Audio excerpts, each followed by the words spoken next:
C'est Aura Kinshasa. Madame, Monsieur, bonjour et bienvenue à cette livraison de l'actualité sur la télévision nationale congolaise. Un journal que nous démarrons par cette mise au point sur l'interpellation du conseiller spécial du chef de l'État en matière de sécurité. Il s'agit, selon le porte-parole du chef de l'État, Kasongo Mwema Yamba, d'une matière relevant de la sûreté de l'État. Les enquêtes se poursuivent, a-t-il déclaré dans une communication lue sur le plateau de nos antennes. Suivez.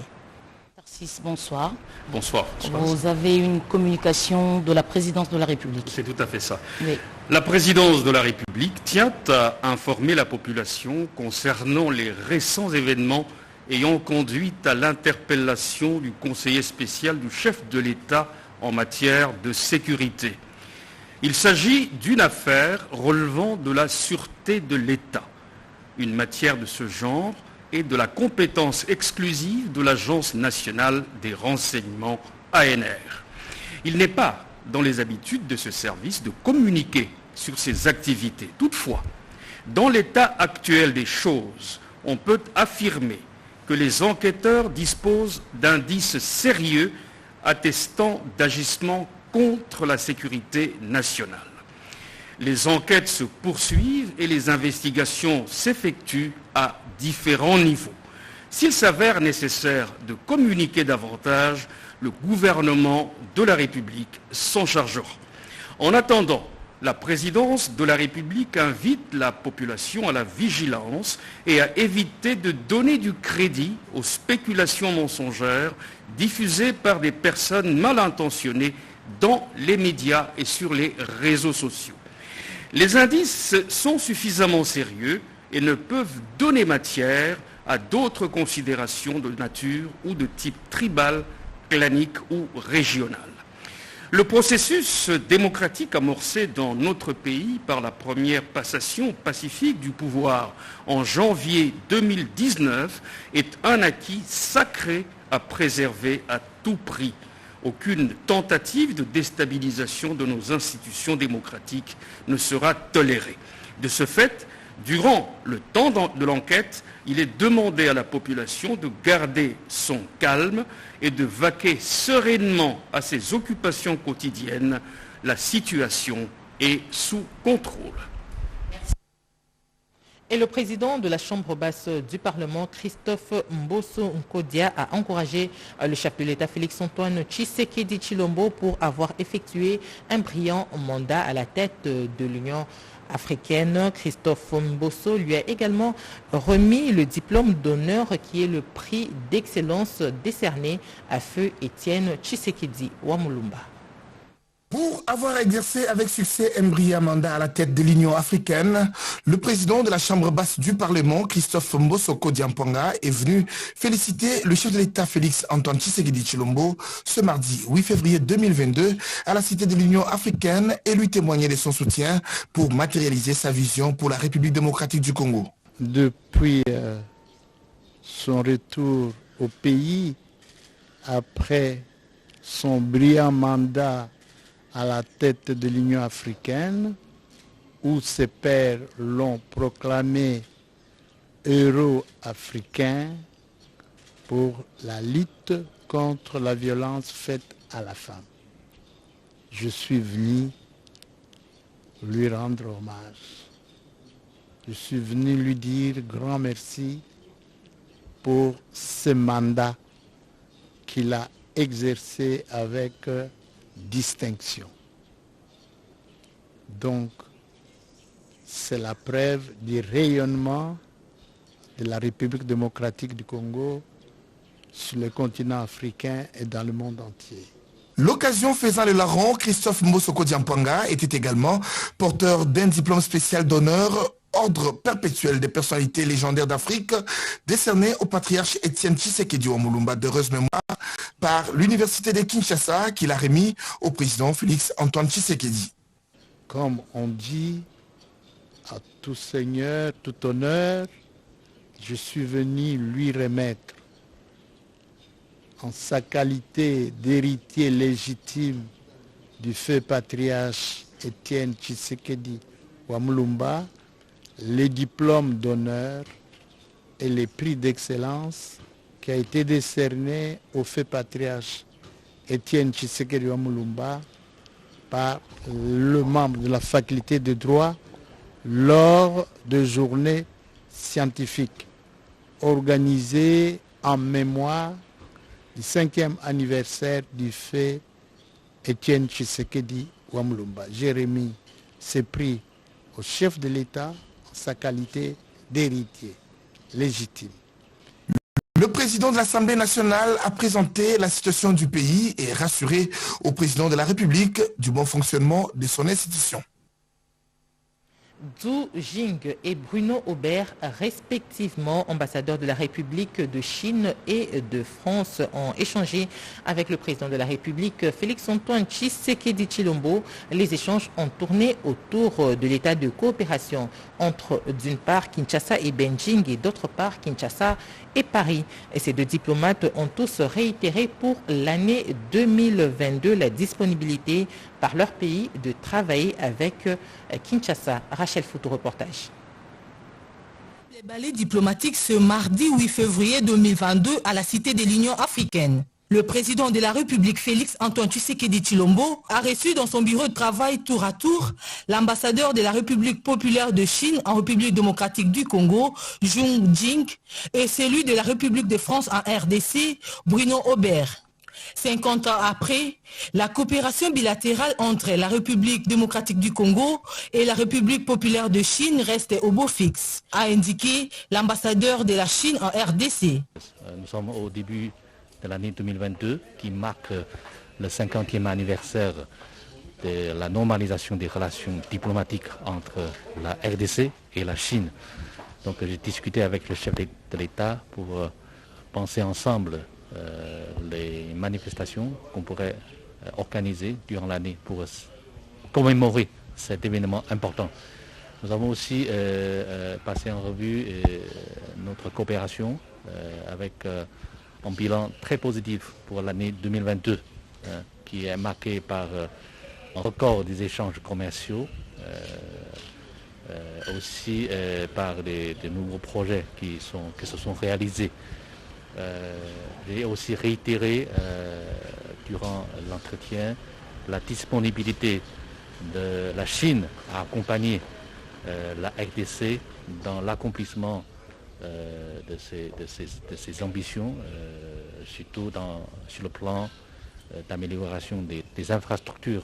Le profil à l'horizon du sommet Union européenne-Union africaine était sur la table des échanges entre les chefs de l'État Félix Tshisekedi et Bruno Aubert, ambassadeur de la République française en RDC.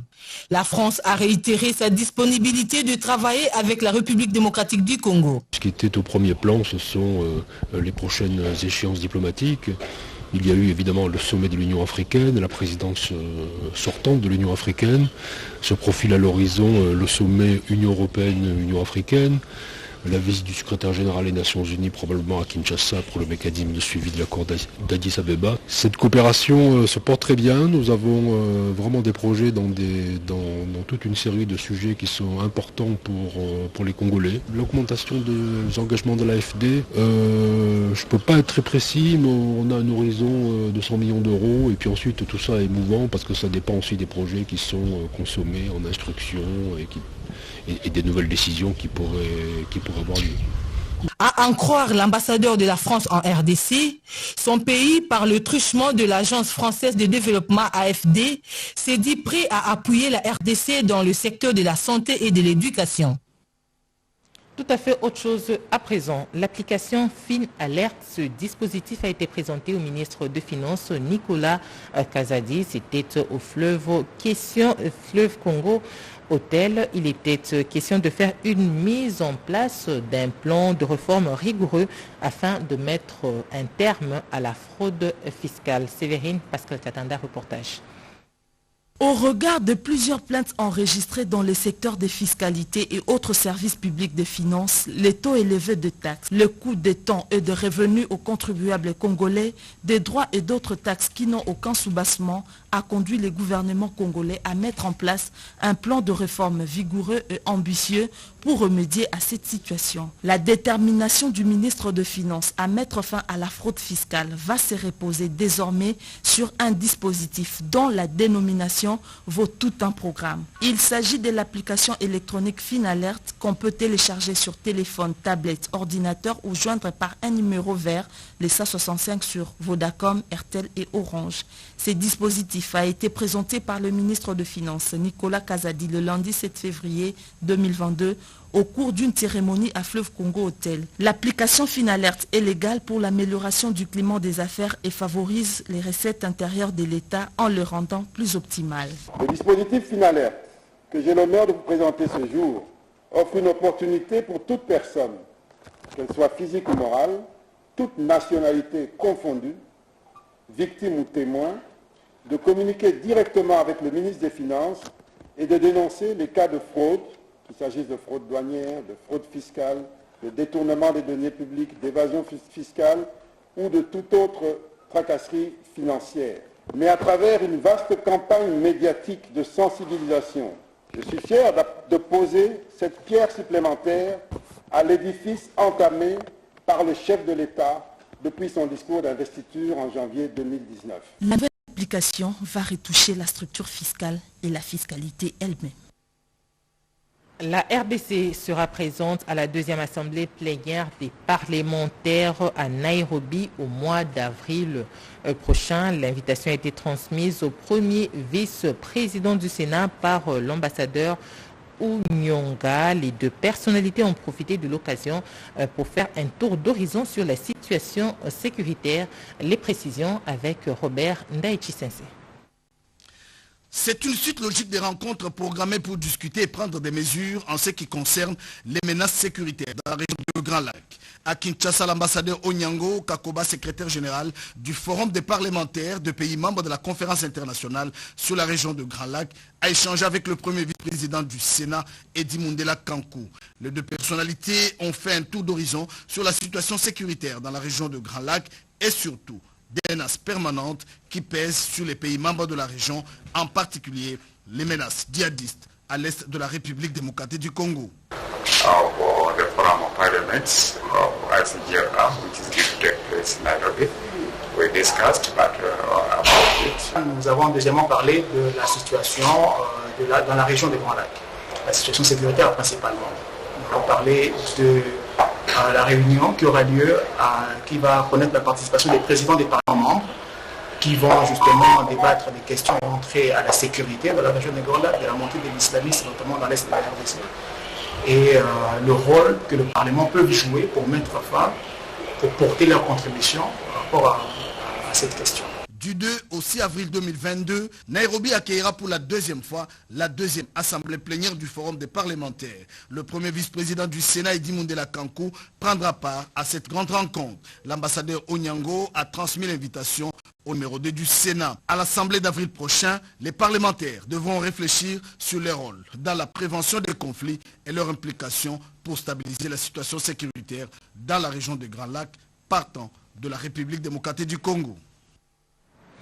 Il s'agit d'une méthode idéale pour donner des précisions sur l'exploitation des ressources minières. La cartographie de ces ressources a été présentée au président du Sénat, Modeste Bahati. On en parle dans ce reportage de Sandra Nyangui. Le sol et le sous-sol congolais disposent encore de beaucoup de mystères qu'il faille percer. La cartographie actuelle des ressources minières et pétrolières date de l'époque coloniale. La mettre à jour est plus qu'urgent. Geoscan, une entreprise allemande spécialisée dans la détection du sol et du sous-sol par satellite, propose des services à la République démocratique du Congo. Et le président du Sénat, Modeste Bahati Lukwebo, qui a reçu le sénateur allemand Osterwan Manfred George à la tête de la délégation, s'est montré très intéressé par cette expertise. Nous sommes venus aujourd'hui présenter au président du Sénat la technologie que nous avons et offrir nos services à votre grand pays. Il était très intéressé. Nous avons suggéré un partenariat qui va faire gagner beaucoup à la RDC. Avec nos méthodes, nous pouvons aller sonder jusqu'à une profondeur de 10 km, que ce soit sur des lieux où l'on a déjà découvert des mines ou des lieux non encore découverts. Notre méthode est à la fois rapide et elle n'est pas aussi chère que les méthodes conventionnelles. Donc pour un pays large qui a autant de ressources comme la RDC, c'est une méthode idéale. Nous offrons le même service aux sociétés privées afin de donner de la précision à la fois aux entreprises privées qu'au gouvernement à quels endroits il faut creuser. Nous sommes en train de faire tourner 50 projets en ce moment, principalement pour le pétrole et le gaz et pour les électrominéraux, tels que le cuivre, le lithium, le manganèse et le cobalt. Nous sommes impliqués dans des projets au sud de l'Afrique et à l'ouest de l'Afrique. Et en Asie du Sud-Est, nous sommes dans de très larges projets. Modeste Bahati Lukwebo a salué la démarche tout en reconnaissant que cette exploitation va aider le pays à décourager les entreprises minières qui roulent quelquefois le gouvernement en sous-estimant le stock de réserves mis à leur disposition au détriment de la République. La même délégation de la société allemande Geoscan a été également reçue par le Premier ministre Jean-Michel Sama Lukonde Kyenge. Ces derniers sont désireux d'investir en République démocratique du Congo. Pati Tondwangu. Geoscan, firme allemande spécialisée dans l'exploitation de la terre au moyen de la télédétection, a exprimé au Premier ministre Jean-Michel Sama Lukonde Kyenge son désir d'investir en République démocratique du Congo au cours de cette année 2022. Conduite par son directeur général Olivier Eberg, cette firme compte également offrir son service au gouvernement congolais en matière de fabrication des batteries électriques. Pour la première fois, on a démontrer notre technologie et qu'est-ce que ça peut faire une différence pour le développement du pays, du Congo. Et on a décidé de continuer au détail avec tous les ministères. Et nous avons discuté d'ouvrir Geoscan du Congo ici et de nous y installer et de revenir de plus et de plus. Nous sommes dans un secteur du remote sensing.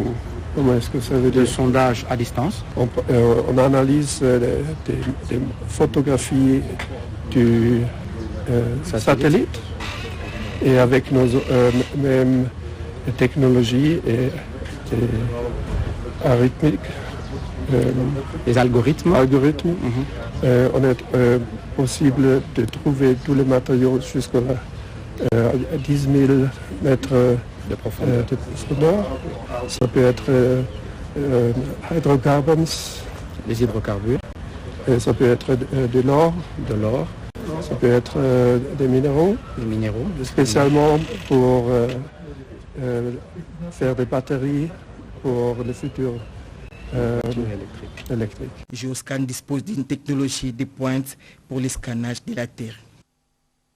C'est une application qui fait partie des réformes au sein de l'administration publique. Le vice-premier ministre, ministre de la fonction publique, a lancé officiellement le processus d'immatriculation des agents de la Mongala au régime de sécurité sociale de la SENSAP. Nadine Kilocho, reportage. Lancer officiellement les opérations d'immatriculation des agents publics au régime de sécurité sociale de la SENSAP dans la province de la Mongala. Les agents publics de l'État de l'administration déconcentrée de la province de la Mongala peuvent désormais obtenir leur carte d'adhésion à la Caisse nationale de sécurité sociale des agents publics de l'État, SENSAP. Le lancement officiel du processus d'immatriculation à la SENSAP a été effectué par le vice-premier ministre, ministre de la fonction publique, Jean-Pierre Liaou à Lissala, en présence des autorités provinciales et des chefs de division. De convier tous les agents publics concernés à répondre à cet appel afin de pouvoir chacun se munir d'une carte de sécurité sociale. La SENSAP a été créée en vue de l'organisation et gestion des prestations de sécurité sociale au bénéfice des fonctionnaires ainsi que leurs familles. Cela dans le but de garantir une retraite digne et honorable aux agents publics de l'État. Mais il faut matérialiser cette relation créé par la loi entre l'agent public et l'organisme gestionnaire qui est la SENSAP, et c'est cela l'immatriculation qui débouche sur l'octroi d'une carte de sécurité sociale. Le plus important quand on gère un régime de retraite, c'est la pérennité, la viabilité du régime. Ça veut dire, est-ce que dans 15 ans, dans 20 ans, le système sera toujours fiable? Et pour répondre à cette question, il faut des données fiables, notamment sur les dates de naissance, sur le grade, ainsi de suite. Et ces informations, l'immatriculation permet de les avoir et ainsi de faire nos projections financières. À l'occasion, le vice-premier ministre, ministre de la fonction publique Jean-Pierre Liaou a exposé sur différentes préoccupations liées au statut des agents et fonctionnaires de l'État, tout en martelant sur son combat mené pour l'anéantissement de toutes sortes d'injustices et inégalités entre l'administration centrale et provinciale. Et l'objectif poursuivi est de doter la République démocratique du Congo d'une fonction publique à la hauteur de sa grandeur. Et le ministre de la Communication et Médias, Patrick Muyaya Katembwe, a séjourné à Goma, dans le Nord Kivu. Il est allé pour prendre part à la 8e édition du festival Amani. Les détails dans ce reportage. Représentant le gouvernement congolais dans ses grands rendez-vous de la paix par la musique et l'entrepreneuriat, le ministre de la Communication et Médias, porte-parole du gouvernement, a nommé le festival Amani comme un véritable cadre de résilience, de compassion et de solidarité qui contribue au changement du narratif. Accompagné de la ministre en charge de la culture et art, le porte-parole du gouvernement RD congolais a non seulement visité les différents stands, mais aussi assisté à 2 ateliers. Pour Patrick Muyaya Katembwe, le festival a manié justement la célébration de la vie, la preuve de la résilience et qu'au-delà de tout, la vie continue. Ce n'est pas la première fois que le ministre de la Communication et Médias, porte-parole du gouvernement, assiste à ces festivals dans la ville de Goma au Nord Kivu, un coin de la RDC qui a longtemps été meurtri par la violence. Pour le ministre Muyaya, le festival Amani vient montrer justement que le narratif doit être différent parce qu'il met en devant de jeunes artistes talentueux venus de Béni et Kinshasa tels que Robinho Mundibou, Roga Roga et Alèche, ainsi que les jeunes entrepreneurs en provenance de plusieurs villes de la RDC avec de réalisations hors du commun.